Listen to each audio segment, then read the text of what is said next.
صحابه کرامو چې الله پاک دا دومره مقام ورکړیو، دا دومره عظمت یې ورکړیو، دا ولې؟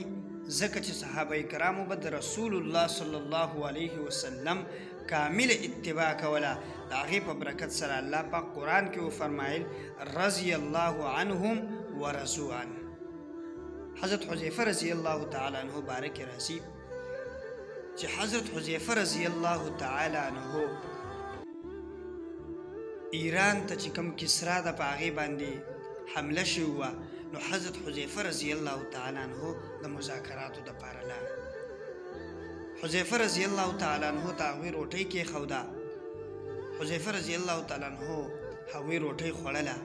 نو د روټۍ په دوران کې د حضرت حذیفه رضی الله تعالی عنه نه نړۍ لاندې پرېوته، او د پیغمبر حدیث دی چې کومه نړۍ تاسو نه پرېوځي هغه صفا کوئ، راواخلئ، وخورئ، ځکه چې دا پته نه لګي چې برکت په کومه نړۍ کې دی.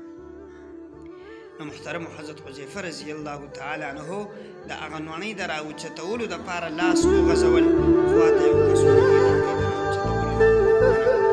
چې داسې مه کوئ، دوی خو دا بد کوي. حضرت حذیفه رضی الله تعالی عنه وفرمایل داسې جواب یې ورکو چې هغه جواب د سرو زرو په اوبو باندې د لیکلو قابل دی. حضرت حذیفه رضی الله تعالی عنه وفرمایل اترک سنت حبیبی لهؤلاء الحمقاء، زه د دې جاهلانو دپاره د خپل پیغمبر علیه السلام سنت پرېږدم.